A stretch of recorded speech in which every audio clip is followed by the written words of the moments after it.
This episode of the Black Girl Boss Podcast is brought to you by Black Girl Boss University. Black Girl Boss University is an online school for new and aspiring entrepreneurs to get the tools and strategies that you need to grow your business. Registration is open right now until the end of August. Everyone who signs up for Black Girl Boss University this month will get a free coaching session with me. So go to www.blackgirlbosses.com/university to get your university brochure and to sign up for your free trial today.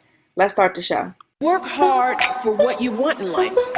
You work hard for what you want in life. That your word is your bond, that you do what you say you're going to do. That your word is your bond, and you do what you say. That you treat people with dignity and respect. That you treat people with respect. Reach of your dreams and your willingness to work hard. The strength of your dreams and your willingness to work for them. Work hard. Work hard. Work hard. Work hard. Work hard. Work hard. Work hard. Hey guys, it's Tatum, and welcome to episode 33 of the Black Girl Boss Podcast. Today's episode features an interview that I did with a very special guest where we sat down and talked about her career as a poet, an actress, and just an all-around super duper amazing Black girl boss. Ernestine Johnson is a compelling actress, performance poet, and event host from Los Angeles, California. Ernestine started her acting career at 10 years old, appearing on shows such as Seventh Heaven, Sabrina the Teenage Witch, and Parenthood. In 1998, Ernestine knew she wanted to act after watching Cicely Tyson in the film Mama Flora's Family. Ernestine was a thespian throughout high school and college. Some of her recent credits include Shots Fired, premiering on the Fox network in 2017, and her debut leading role in the feature film Digital Lives Matter. Her theater credits include Local Celebrity, Grease, A Raisin in the Sun, and Fools. She trained in Los Angeles and Las Vegas, perfecting her craft. Ernestine is also well known in the spoken word community, infamous for being uncensored and untamed on the microphone, speaking on matters dear to her heart. Her original spoken word piece, Average Black Girl, performed live on the Arsenio Hall show, went viral with over 40 million views on the internet. Ernestine also performed live on the OWN Network's hit show, It's Not You, It's Men. She was a red carpet host for McKinley Presents Entertainment in Las Vegas, conducting interviews with various celebrities, which led to her hosting a sports segment on KCEP Power 88.1. Continuing her journey, Ernestine resides in Atlanta, Georgia, changing the world one word at a time. Ernestine, well, first let me just welcome you to the Black Girl Boss Podcast. Thank you so much for being on the show. I am so excited to talk to you today. So I'm going to tell you why I'm so excited to talk to you. So I came across your performance on the Arsenio Hall show, like, it had to be over a year ago. It was a while ago. But ever since then, whenever I would see your name pop up, I would just get so excited because I remember how you made me feel back when I watched that performance. So that's like the basis of my... You're welcome. So I really kind of want to start from the beginning of your journey. You're an actress, you're a storyteller, you're an amazing storyteller. You're a business owner, so you're welcome. So I want to start from the beginning. Did you always know that you were going to be this storyteller? Like, how did this dream start out for you?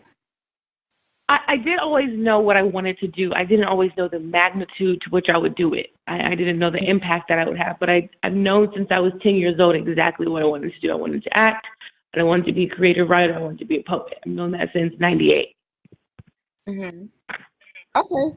I had to do this. I had to do this homework assignment where I had to write a haiku, and whoever got the best haiku got this amazing pencil box filled with stickers and pencils and all kind of cool stuff. And I had to have that box. So I had to write the best haiku.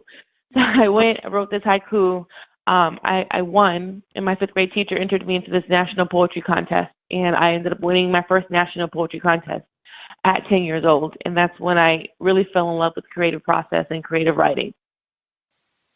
That is so awesome. So how did you develop that confidence to be able to, like, it sucks that this is a podcast because people can't stop and listen to you right now. And I'm going to put the link to your YouTube in the show notes so people could go back and watch. But when I watch you perform, there's just a level of passion. I think the best words that I can describe you just based off my research is confident, powerful, and unapologetic. I think those would be the top three words that come to mind. And the way that you just tell these stories is so amazing to me. And the confidence piece is something that really stands out because a lot of people don't have the confidence to, one, stand in front of a crowd, and two, to be able to showcase the emotion that's required to get those stories across. So is that something that you had to develop, or did you always have that confidence?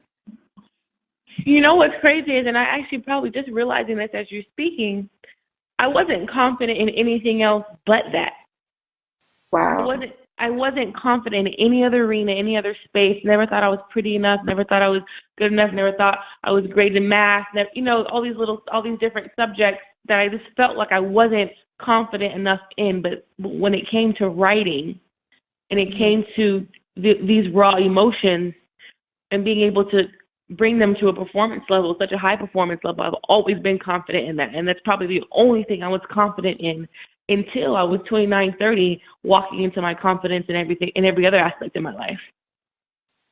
Wow. So what caused you to not have that confidence in those other areas of your life?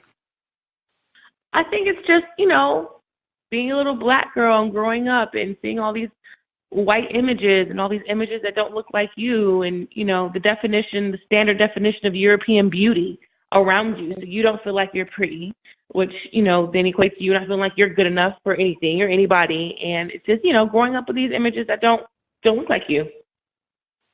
Right. No, that's so true. I remember, and we actually talked about this on our podcast episode last week. We were talking about facing adversity as a Black woman. And I was saying how I'm from PG County, Maryland, which is a predominantly Black area. And then I went to a HBCU. So I didn't become the minority in my life really until after I graduated college and was in the workforce. Then I realized, like, oh, snap, you really are the minority. And then I started comparing myself, trying to change the way that I spoke to sound more like the white people, or trying to not perpetuate that angry Black woman, because it would piss me off when they would do like little microaggressions, and all of these things were like the worst. And one of the reasons why I wanted to be an entrepreneur, because I wanted to create a business that I love and surround myself with people like me that I love, and not have to be miserable or fitting myself into a box for 40 years. So I think that's really powerful that you touched on that. So how did you start developing that confidence then and being more comfortable in your Blackness? As I got older and started, taking different classes and studying and reading different books and just engaging with different people, really evolving my circles around me, I started realizing that Black is magic, and Black is gold. And I was never taught that growing up. I didn't have a strong Black support team. I didn't have, when your parents are just as brainwashed as you are, and your grandparents are just as brainwashed, you know what I mean? You don't have that around you. You don't have that example around you. You don't have the knowledge around you. And as I got older and started gaining the knowledge, I really started walking into, wow, Black is so beautiful and so powerful and so golden. And once I started realizing that, it made me more confident. It showed me my individualism, my uniqueness. And once I realized I was able to implement that into my art, it just, makes you walk with your head a little higher. Yeah, and I can tell that, like, I was watching some more of your YouTube videos before coming on here, and a lot of them do have that underlying message of Black excellence, Black love, loving yourself as a Black woman, collaborating with other Black women. I really loved in your formation piece how Beyonce says, prove to me you got some coordination, and you said collaboration instead. So do you feel like Black women aren't collaborating enough today? I feel like at this time we are. I feel like we get it now. I feel like Black women get it. And I'm not going to say all Black women, because there's still women out there just like, they don't understand the power in collaboration. They don't understand the power in linking up. But I do think we're in a season of Black girl magic, and Black girls get it. Those who want to get it, and they know that there's power there, and there's magic there, and they know that it's a gold mine when you link up and you collaborate with other women, and Black women in particular. Like my production Yeah. company who produced all my poems, shot all my videos, directed all my videos, edited all my videos is a team of 5 Black women. That's so awesome. That's so awesome. And I feel the same way. And then I will also say that I feel like there's 2 groups right now. It's the Black Girl Magic group. All of this Black excellence is beautiful. Every Black women are starting businesses like crazy now. And then there's the how can I say this? There's the flat tummy tea group. I'm just gonna call it that, right? The people There's the flat tummy tea group. There's the I don't take a selfie on Instagram unless it's done with a professional camera. There's the there's that group.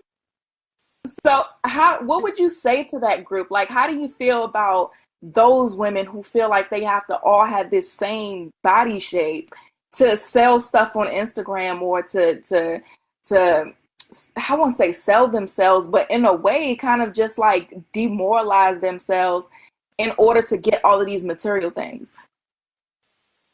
You know what? Those women are they haven't found themselves yet. They're misinformed.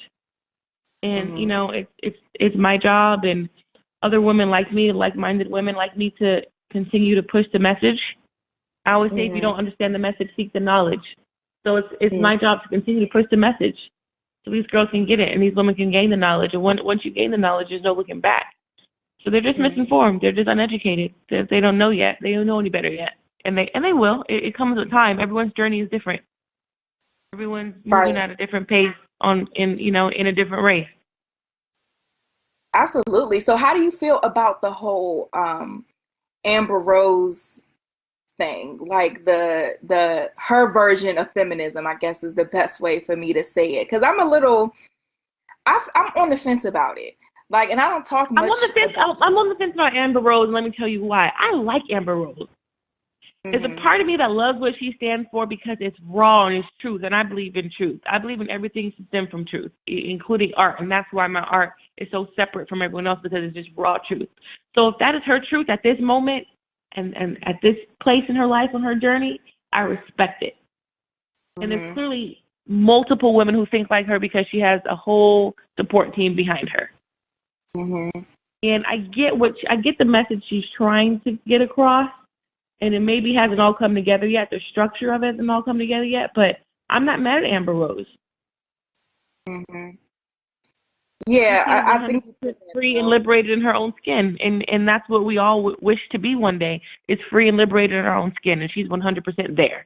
So I can't be mad at her for that. Absolutely. So what would you tell that young girl? Let's say the young girl that was like you, who may have been confident in her passion, but still trying to find that confidence in other ways, or the girl who aspires to be that in that flat tummy tea group. What would you tell her on how she can build her confidence and learn to love her truth? And I just said this the other day. It's just all about self-love. When you are 100% committed and dedicated to loving you and pouring into you and operating at your highest elevated frequency, you will be tired of everything else. You have to get tired of being tired. I mean, I literally woke up one day and was just like, I'm tired. I'm tired of feeling like this. I'm tired of comparing myself. I'm tired of not feeling good enough. I'm tired of not feeling valuable enough. And once you make the conscious decision that you're tired, because that's what it is, it's a decision, you'll change, you'll move, you'll really get to know who you are, start unveiling the layers. Absolutely.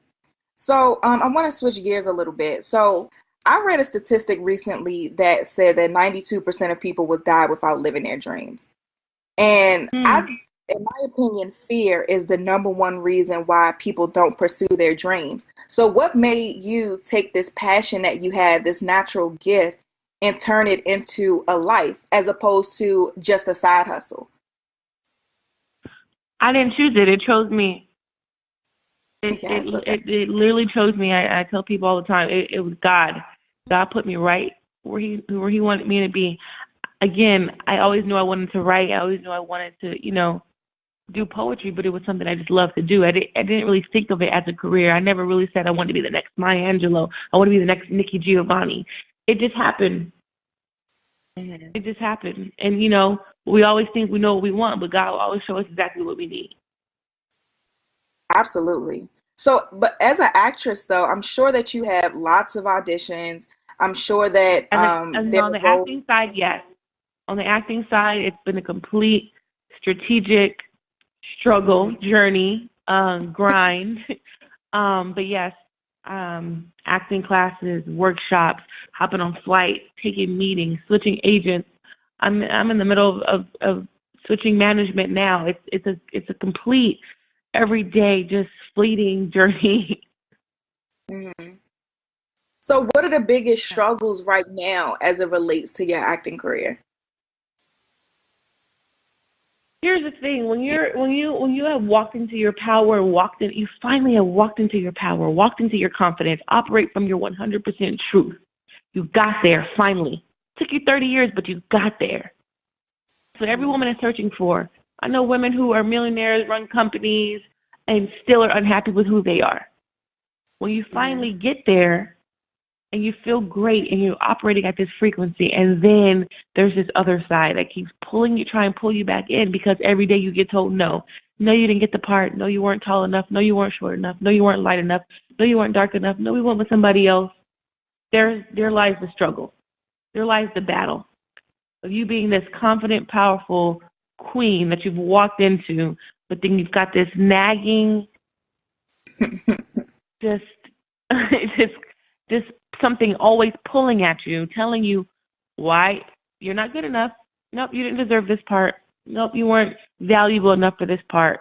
And you have to be so strong and so resilient and so grounded with God that you know that those are not the answers. Those are not the reasons why you didn't get the part.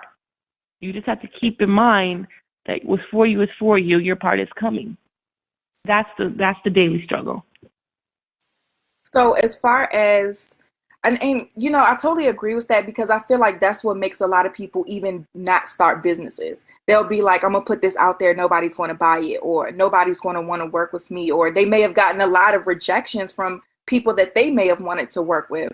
And so it's all just a part of whatever industry you're in. No is a part of it. Rejection is a part of it. But what are some practical ways that you deal with that every single day, so that when you go into that next audition, you go in there with the mindset like, I'm going to kill it, despite the 100 no's I've already heard? Because I know there's a yes out there.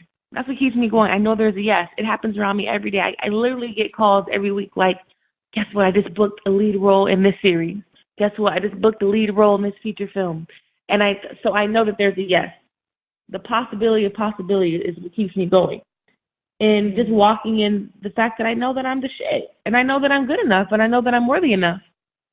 And I know that I work too hard to get to where I'm at mentally and emotionally and spiritually to let one little no or 7 no's a week hold me down.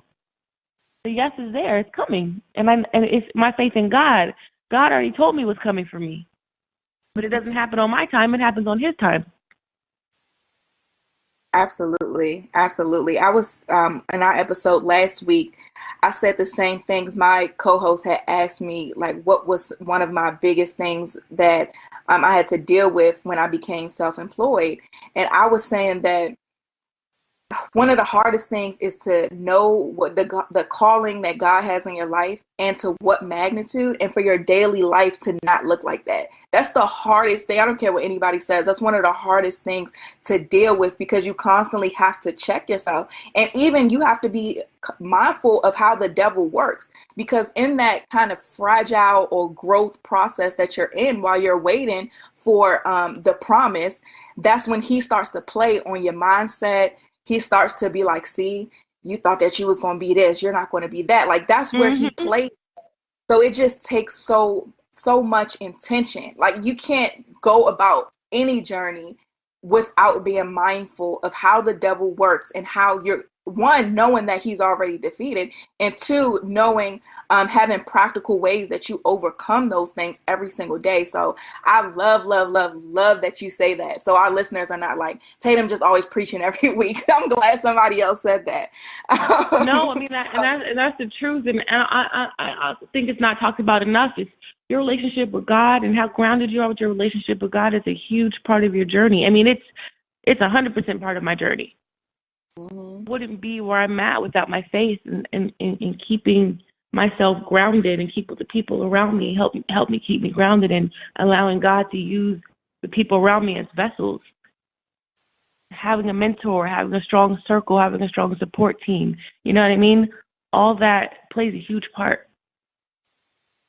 So speaking of people around you, how did you develop that tribe? Because I can only imagine how, I don't want to call it fake, but that's just the word that's coming to my head, like how fake the Hollywood might be. Like, how did you develop that core tribe of people that keep holding you up? I think at a younger age, I identified like about just spirits. I'm a very kinesthetic being, and I operate a lot from emotion and just in spirits. And my grandmother, I think, taught me this very valuable lesson. Like when my grandmother died, I was just listening to everyone speak at her funeral, and they all said that she made them feel like they were her favorite person. She had such a wonderful, wonderful spirit where you really felt like she just really loved you or you were really her favorite. That's just how she was. And I always thought about the quote, people won't remember what you did, but they'll always remember how you made them feel. So I've always been very intentional about being genuine and authentic. And when you're genuine and authentic and you just carry a light spirit, you attract that. And God has just blessed me with attract me with such amazing spirits around me and like-minded spirits. I've never really had a whole lot of drama or fallouts or, I've just always attracted the right people in my spirit, just being genuine. That's so awesome. And that's definitely a blessing. I think that's something that a lot of people should take from this conversation. Just really pray that God surrounds you with those type of people. Because, right. Again, and not only pray that he surrounds you with those type of people, but be that type of person. Mm-hmm. That's the key. You be that type of person, and you'll attract those type of people. Absolutely. I totally agree. Be genuine. Be warm. Be welcoming. Be engaging with people. Mm-hmm. Gregarious. Yep. And you will attract. You attract. I mean, I have an amazing circle of people around me. I have amazing relationships and associates. Like, sometimes I'm just like, this is unbelievable. How am I friends with this person? Like, it's just, I've always attracted what I am. If you be a light, you attract a light. Absolutely. So because you are this woman of such substance and value, and I know with acting, you have to become a different character. And I know a lot of times people just like how power is a big deal right now. Tasha is Tasha. Even when it's Naturi, she's Tasha. So are there any roles that you wouldn't take because of the values that you have? That's a good question. I'm really open to playing really diverse, really raw, gritty characters. So I wouldn't say there's something I'm not open to play, but what I will say is I'm not willing to just do any project. I'd have to know the level of the project, the budget of the project, who's producing the project. You know what I mean? I'm not going to go play a prostitute in a web series for free. You know what I mean? Yeah. That's just going to be shot and not show me in the best light. Now, I may play a prostitute in a Hollywood blockbuster film alongside Denzel Washington. Right. I mean, it's just a quality. You know what I mean? Like, I'm very open to playing raw, gritty. I love raw, gritty roles.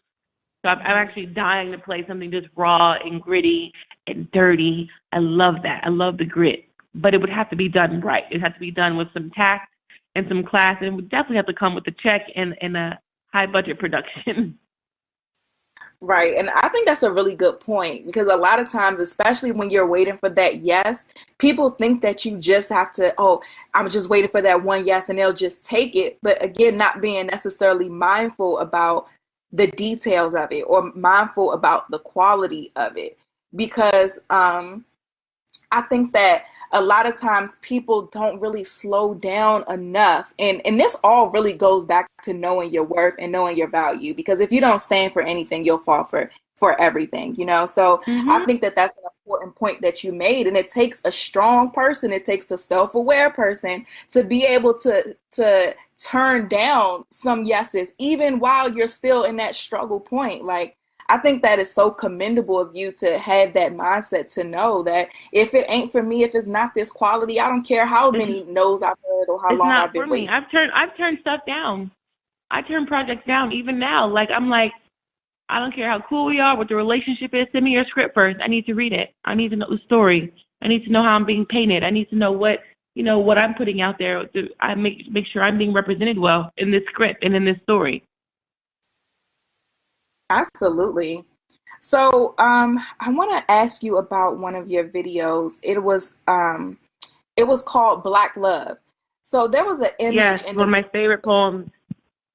I watched that poem. I was in public when I was watching it the first time, and I had to be like, no, because I'm probably going to throw my phone across the room like, yes, and people going to think I'm crazy. So I need to like watch this at home so I don't have to contain myself. But that was so excellent. And there was this image in the middle of it of this Black man like drowning in milk. Can you talk about like the symbolism of that? Like, what does that mean? Oh, I'm so glad you asked that, because so many people are like, what does that mean? Like, I didn't get it. And I thought I did a really great job of painting the picture. But yeah, so the mind you, that was like 40 gallons of milk I had to go buy and fill in that bathtub, and still wasn't enough. So it really just symbolized the Black man, and that's why I chose such a dark Black man. I want him to be dark. It symbolized the Black man drowning in this whitewashed world. And if you notice how my hand was the one that saved him at the end, I pulled him out of the water because I wanted to show that the Black woman is your saving grace. The Black woman is the Black man's saving grace. And that's what it was a symbolism of a queen and a king. You know what I mean? When the king is ready, the queen will appear. And so many of our kings are out here drowning in this whitewashed world in all aspects, career, relationship, and socially.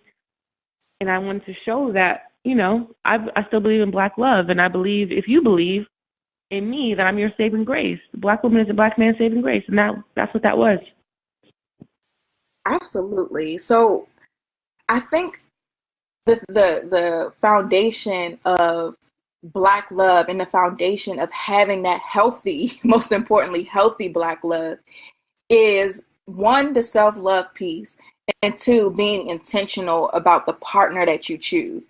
So how important do you think? You hit the nail on the head, girlfriend. That is exactly the answer.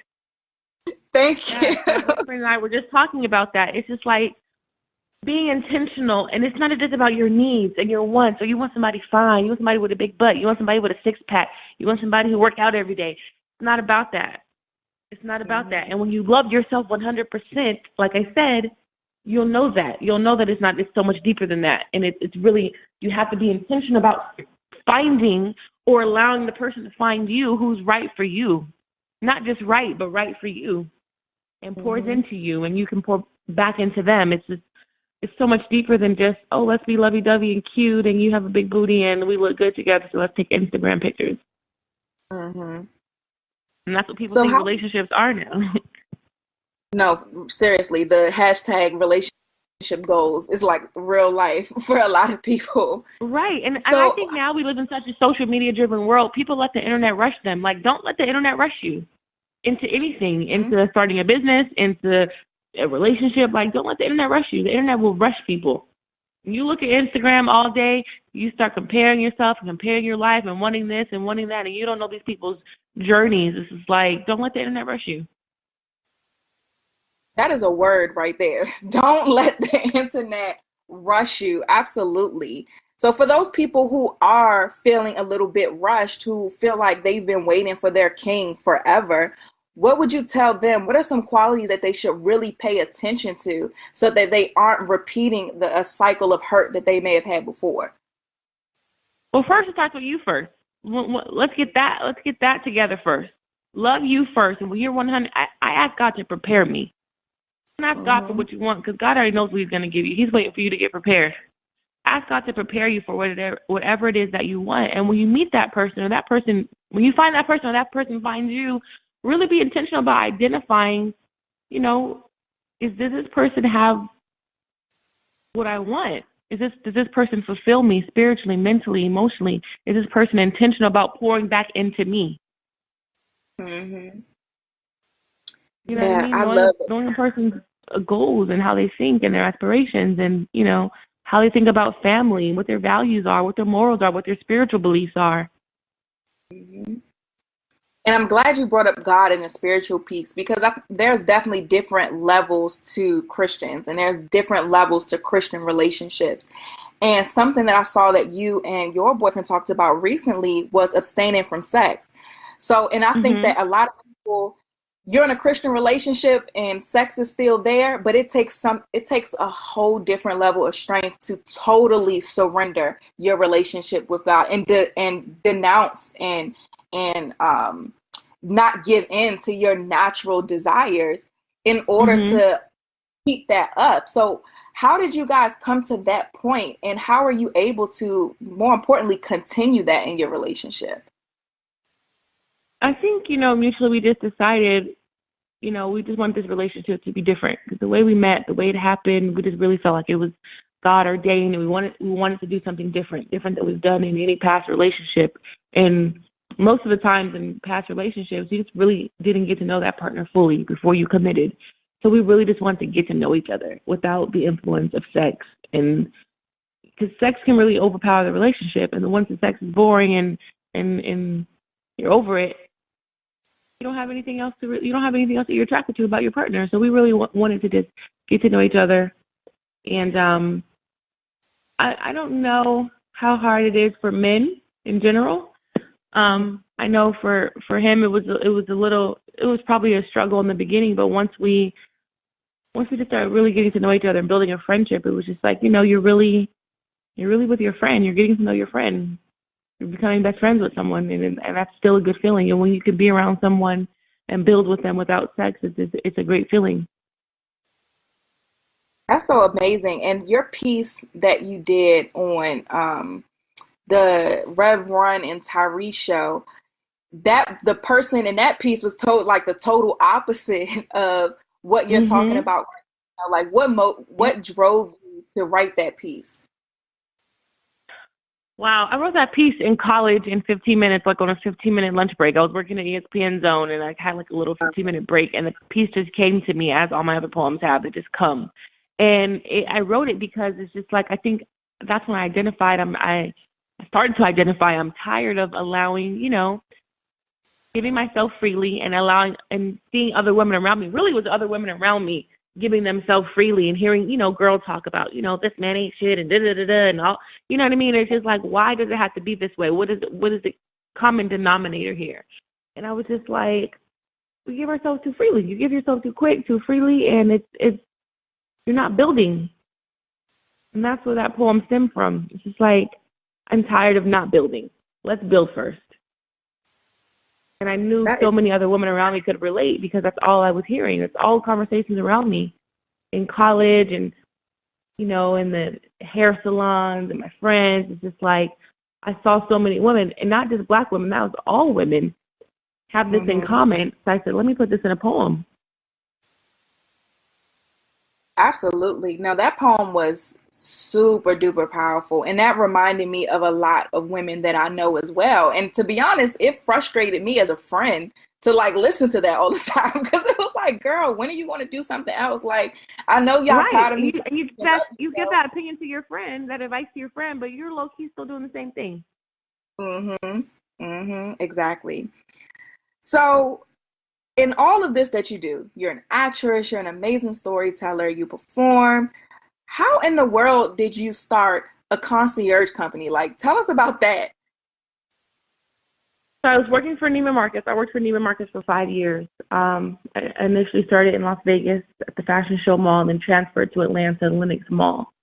And again, I moved to Atlanta for acting. And I've always known I wanted to act. I've always been involved in theater and acting. And I said, once I was 100% ready and committed to being a full-time actor, I said, well, there's no way I can be a full-time actor and give 9 hours of my time to this company 5 days a week. It's not going to happen. I set my goal. I wrote it out. I got my vision board. I wrote out what I wanted to do and how I needed supplement my income in order to do that and have the freedom and the flexibility to make these auditions and take these meetings and hop on these flights. So I said, I'm really good at sales. I'm a top salesperson at Neiman Marcus, one of the top in the country. I have a multi-million-dollar book. I said, how can I leverage that? I said, my clients already love me and they trust me, and I already have these great relationships with them. I'm sure if I quit, I could still work with them on my own and cut the middleman out and cut Neiman's out. Neiman's giving me 6% commission. I can quit, start my own company and set my own commission, double that commission. I said, that's what I'm going to do. So I gave myself a goal. I said, I want to save $15,000 as like a little cushion.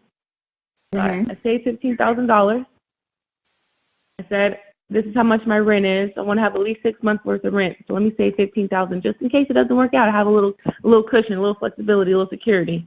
I saved my $15,000, put my 2 weeks notice in, and I was intentional about being a business owner and an entrepreneur so I can really do what I really want to do and not work for anybody else. And I said, God, if this is for me, let it be for me. And all my clients were on board. I called my clients, told them my plan, told them what I was going to do.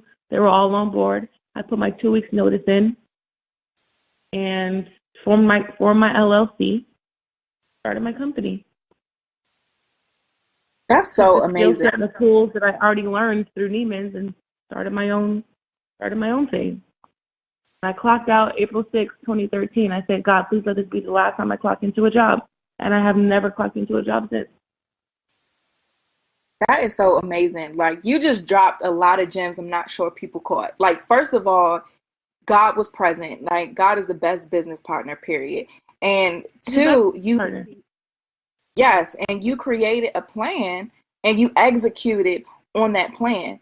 Like, when I left my job this year, I prayed. It was something that I prayed about for like a year prior. And I had wrote my resignation letter and printed it and put it on my vision board. So every morning before I went to work, I would like read it. I would pump myself up in the car just so I could still have a positive attitude and treat the job as it was temporary, but still give my all every day. Cause I just feel like you should do that, period.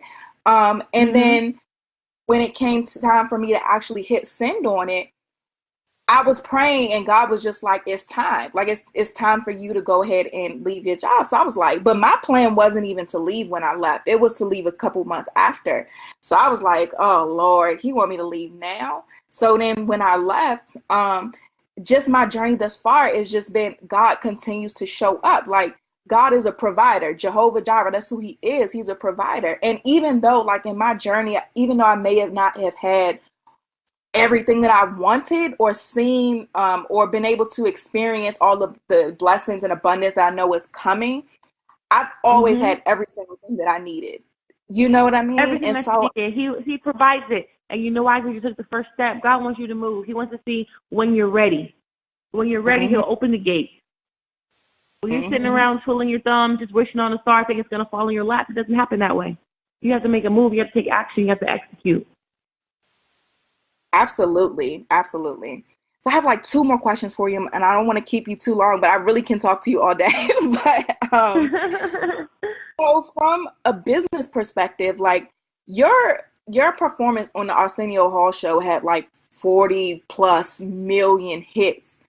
Were you ready for that attention? Like, did you do anything on your end as far as your brand and things were concerned to prepare for the amount of people that were going to know who you are? I'm glad you asked that, because I initially there was this poet named Prentice Powell who went on the Arsenio Hall show before me. He went kind of viral. He had like half a million views, and I thought that was just like, oh my God, I'm gonna get 500,000 views, and I'm gonna be viral, and I'm gonna be everywhere, and I'm gonna be speaking everywhere, and everyone's gonna be calling my phone, and I'm gonna be popping. It was all about me. It was me. I'm gonna get famous. It was all about me. And when I did the show, you know, whatever amount of viewers watched the show live, watched it, and then I put the footage on my YouTube page. And I thought when I put it on my YouTube page, I was just gonna blow up. Like, I'm official on YouTube. I'm going viral on YouTube. And I got 11,000 views. And that was it. It sat at 11,000 views for 1 year, 365 days, at 11,000 views. And I was so like, how is this happening? Why is this not viral? Everyone needs to know this. I need to be speaking here. And I need to be, you know what I mean? It was a me thing. It was all about me. And a year later, within that year, I feel like God was prepping me. He was prepping me. He was equipping me with the armor that I needed, the knowledge that I needed, the skill sets that I needed. And a year later, it went viral. And I saw the impact. Literally, like, I felt like it was the world. I couldn't go anywhere without someone saying, "Oh my God, I just saw your poem. Oh my God, I just saw your poem." I mean, 40 million people. There's not many people I meet that haven't seen that poem. And I realized it wasn't about me. I realized two things. I realized God doesn't work on your time. He works on his time. You weren't ready. You weren't ready back then. You weren't ready 365 days ago because you thought it was all about you, and it's not. So he geared me up with the armor. He protected me from my own self. When he prepped me and got me ready for when it went viral, I understood that it wasn't about me. It was about giving back to others. I saw little Black girls emailing me. I saw people crying, emailing me, telling me that poem changed them, changed the way they look at life, changed the way they looked at themselves. I saw the reaction the world had in how people said, "I love myself more because of this poem." And that's when I knew, okay, it's not about me. And when I identified that, it was so big and so powerful for me because I'm like, I want to do more. I want to do more poems that make people feel like this. I want to do more poems that can change the world. I can change the world through my words. 365 days ago, I didn't know that. 365 days ago, it was all about me and me traveling and me speaking at places and me having the followers and attention and yada, yada, yada, yada, all those things. God had to prep me for that whole year so I can realize it's not about you. It's about giving back. It's about using this art and this gift for me and to give back to your people. And that's when I realized that. And that's when I just kept going. Dropped another one, dropped Red Bottom, dropped Formation. All of them going viral. Now I'm speaking at these places and these schools. I'm speaking for Black girls across the country, literally, and these girls are in tears. And I'm seeing how I helped them. And I'm seeing why God waited and why he prepared me and how he used me as a vessel. So now it's about being used as a vessel. And I thank him for choosing me to be that vessel. And I know it's not about me now.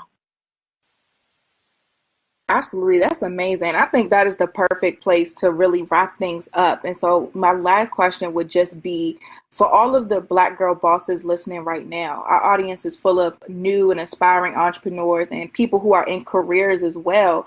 What would you tell them? What advice would you give them about anything, any lessons that you've learned from your journey that they can apply to their journeys right now? I'm sorry, my phone cut off. Say that again? Yeah, what advice would you give our listeners? Find what makes you different and stop running from it. Embrace it. Embrace it and learn how to leverage it. Love your differences. Love your individualism. To thine own self be true. Whatever makes you, you. God put it there for a reason. That uniqueness, that individualism, that thing you think is a flaw, God put it there for a reason. Find the power in that. Find the power in those things that you think are flaws. Walk in that power. Walk in that truth. Liberating. Awesome. Well, thank you so much. I'm sorry. I think I cut you off. What was the last part? No, I was just saying it's 100% liberating. Absolutely. Well, thank you so much for being on our show. It's such a pleasure talking to you. I know that our audience is going to get so much out of this. So I definitely appreciate you for logging on early and talking to me today. Awesome. Thank you so much for having me.